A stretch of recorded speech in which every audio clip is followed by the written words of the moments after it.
ലോകത്തിലെ തന്നെ one of the most പോപ്പുലറും എന്നാൽ ഏറ്റവും മോശം പേസിംഗ് ഉള്ള ഒരു അനിമയാണ് വൺ പീസ്.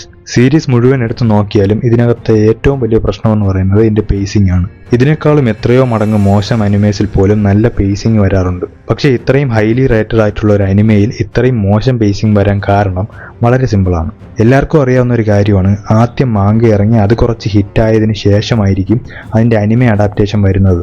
ഇങ്ങനെ ഒരു അനിമെ വരുമ്പോൾ മെയിൻലി 3 സിറ്റുവേഷൻസ് ആണ് ഉണ്ടാവുന്നത്. ഒന്നെങ്കിൽ മാങ്ക മുഴുവൻ ഇറങ്ങിയതിന് ശേഷമായിരിക്കും അനിമെ ഇറങ്ങുന്നത്. ഡെത്ത് നോട്ട്, എറേസ്ഡ് പോലുള്ള സീരീസ് എല്ലാം അങ്ങനെ ഇറങ്ങിയതാണ്. ചിലപ്പോൾ മാങ്ക ഇറങ്ങിക്കൊണ്ടിരിക്കുമ്പോൾ തന്നെ അനിമേഷൻ സ്റ്റാർട്ടാവും. അങ്ങനെ വരുമ്പോൾ ചിലപ്പോൾ സീസണലായിട്ട് ഇറങ്ങും, ഡീമൺ സ്ലെയർ, ജുജുത്സു കൈസൻ ഒക്കെ പോലെ. അല്ലെങ്കിൽ വീക്ക്ലി ബേസിസിൽ ഇറങ്ങും, നറൂട്ടോ, വൺ പീസ് ഒക്കെ പോലെ. ഒരു അനിമെ എപ്പിസോഡിനകത്ത് ടിപ്പിക്കലി ഒരു 3-4 മാങ്ക ചാപ്റ്റേഴ്സ് ഉൾപ്പെടുത്തിയിട്ടുണ്ടാവും. ഒരു ചാപ്റ്റർ എന്ന് പറയുമ്പോൾ അതിനകത്ത് സാധാരണ ഒരുപാട് കാര്യങ്ങളൊന്നും നടക്കാറില്ല. ഇനി കുറച്ച് സ്ലോ ആയിട്ടുള്ള ചാപ്റ്റേഴ്സ് ആണെങ്കിൽ ഒരു എപ്പിസോഡിൽ തന്നെ 5-6 ചാപ്റ്റേഴ്സ് ഒക്കെ ഉൾപ്പെടുത്തിയിട്ടുണ്ടാവും. അതൊക്കെ കൊണ്ട് തന്നെ അനിമെ പെട്ടെന്ന് തന്നെ മാങ്കയുടെ ഒപ്പം എത്തും.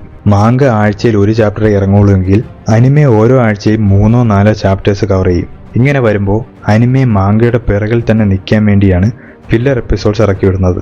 സീസണിലായിട്ട് ഇറങ്ങുന്ന അനിമേസിൽ ഇതിന്റെ ആവശ്യം വരാറില്ല. കാരണം ഓരോ സീസണും കഴിഞ്ഞ് ഗ്യാപ്പ് ഉള്ളതുകൊണ്ട് മാങ്കയ്ക്ക് ഇറങ്ങാനുള്ള ടൈം കിട്ടും. അതുകൊണ്ടാണ് ഇങ്ങനെയുള്ള അനിമേസിൽ ഫില്ലർ എപ്പിസോഡ്സ് അങ്ങനെ വരാത്തത്.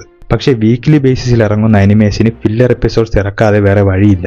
അല്ലെങ്കിൽ ഇടയ്ക്കിടയ്ക്ക് ബ്രേക്ക് എടുക്കേണ്ടി വരും. ഇത് രണ്ടും ഒഴിവാക്കാൻ വേണ്ടി വൺ പീസിന്റെ മേക്കേഴ്സ് കണ്ടുപിടിച്ച വളരെ ബുദ്ധിപരമായിട്ടുള്ളൊരു സൊല്യൂഷനാണ് അതിന്റെ പേസിംഗ് സ്ലോ ആക്കുക എന്നുള്ളത്. ഇതിനകത്തും ഫില്ലർ എപ്പിസോഡ്സ് ഉണ്ടെങ്കിലും മറ്റ് അനിമേഷനെ വെച്ച് നോക്കുമ്പോൾ വളരെ കുറച്ച് ഫില്ലർ എപ്പിസോഡ്സേ ഇതിനകത്തുള്ളൂ. തുടക്കം മുതലേ ഇത് അത്യാവശ്യം സ്ലോ പേസ്ഡ് ആയിരുന്നെങ്കിലും സ്കൈപ്പിയ ആർക്കിന് ശേഷമാണ് ഇത് വെറുപ്പിക്കുന്ന ഒരളവിലോട്ട് പോകാൻ തുടങ്ങിയത്. അതിനു മുമ്പുള്ള ആർക്കിലൊക്കെ ഏറ്റവും കൂടിയത് 3 ചാപ്റ്റേഴ്സ് വരെ ഒരു എപ്പിസോഡിൽ കാണിച്ചിട്ടുണ്ട്. പക്ഷേ സ്കൈപ്പിയ ആർക്കിന് ശേഷം ചാപ്റ്റർ കൗണ്ട് കൺസിസ്റ്റന്റ് ആയിട്ട് കുറയാൻ തുടങ്ങി.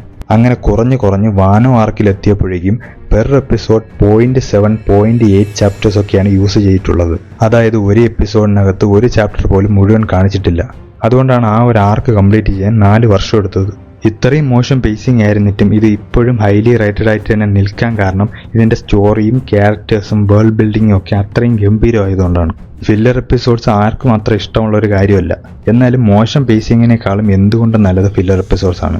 ഇത്രയും സ്ലോ പേസ്ഡ് അല്ലായിരുന്നെങ്കിൽ മിക്കവാറും 500 എപ്പിസോഡിനകത്ത് മാത്രമേ ഇത് വരുള്ളൂ. അങ്ങനെ ആയിരുന്നെങ്കിൽ കൂടുതൽ ഓഡിയൻസ് ഇതിലോട്ട് വന്നേനെ. എപ്പിസോഡ് കൗണ്ട് കൂടുതലാണെന്നുള്ള ഒരേ ഒരു കാരണം കൊണ്ടാണ് പുതിയ ഓഡിയൻസ് ആരും വൺ പീസ് കാണാൻ റെഡിയാവാത്തത്. എപ്പിസോഡ് കൗണ്ട് കൂടുന്നത് മാത്രമല്ല ഇതിന്റെ പ്രശ്നം. പല സീനുകളും വലിച്ചു നീട്ടുന്നത് കാരണം അതിന്റെ ഇമ്പാക്റ്റ് തന്നെ ഇല്ലാതാവും. പിന്നെ റീക്യാപ്പിന്റെ കാര്യം പറയാതിരിക്കുന്നതാണ് നല്ലത്. 24 മിനിറ്റുള്ള എപ്പിസോഡിൽ ഇൻട്രോയും ഔട്ട്രോയും റീക്യാപ്പും എല്ലാം കഴിഞ്ഞ് വളരെ കുറച്ച് മിനിറ്റാണ് എപ്പിസോഡിലുള്ളത്. അതിനകത്ത് ആവശ്യമില്ലാത്ത ഫ്ലാഷ് ബാക്സും മറ്റും കാണിച്ച് അങ്ങനെ കുറേ സമയം പോകും. ഇതെല്ലാം കഴിഞ്ഞ് ബാക്കി വരുന്ന സീന് വലിച്ചു നീട്ടി വേർപ്പിക്കും. അങ്ങനെ ഓരോ എപ്പിസോഡിലും വളരെ കുറച്ച് കണ്ടന്റ് മാത്രമേ കാണിക്കാറുള്ളൂ. ഇതിലും ഭേദം ഫില്ലർ എപ്പിസോഡ്സ് ആണ്. ഫില്ലർ ആകുമ്പോൾ വേണ്ടെന്നുണ്ടെങ്കിൽ കാണാതിരുന്നാൽ മതി. പക്ഷെ ഇത് കാണുകയും വേണം. എന്നാൽ ഓരോ ആഴ്ചയും കാത്തിരുന്ന് കാണുന്ന എപ്പിസോഡിൽ നിന്ന് ഒരു സാറ്റിസ്ഫാക്ഷൻ കിട്ടുന്നതുമില്ല. ഇത് ഇന്നും ഇന്നലെയും തുടങ്ങിയൊരു പ്രശ്നമൊന്നുമല്ല. വർഷങ്ങളായിട്ട് വൺ പീസ് ഫേസ് ചെയ്യുന്ന ഒരു മേജർ ക്രിറ്റിസിസമാണ് ഇതിന്റെ പേസിംഗ്. അത് ഇതിന്റെ മേക്കേഴ്സിനും അറിയാവുന്ന ഒരു കാര്യമാണ്. അതുകൊണ്ടാണ് ഇതിനെ റീമേക്ക് ചെയ്യാൻ തീരുമാനിച്ചത്. പക്ഷേ ഇടയ്ക്ക് എപ്പോഴെങ്കിലും 1-2 ബ്രേക്ക് എടുത്തിട്ടുണ്ടായിരുന്നെങ്കിൽ ഒറിജിനൽ വൺ പീസിന്റെ പേസിംഗ് നന്നാക്കായിരുന്നു. എന്തായാലും 25 വർഷത്തിനിടയ്ക്ക് ആദ്യമായിട്ട് വൺ പീസ് ഒരു ബ്രേക്ക് എടുത്തിരിക്കുകയാണ്. ഇനി തിരിച്ചു വരുമ്പോൾ അതിന്റെ പേസിംഗ് കൂടി ശരിയാക്കുമെന്ന് പ്രതീക്ഷിക്കാം. കാരണം മാങ്ക ആൾറെഡി അനിമയെക്കാളും ഒരുപാട് മുന്നിലാണുള്ളത്. 6 മാസം കൂടി കഴിയുമ്പോഴേക്കും ഇത്രയും സ്ലോ ആക്കേണ്ട ആവശ്യം വരില്ല.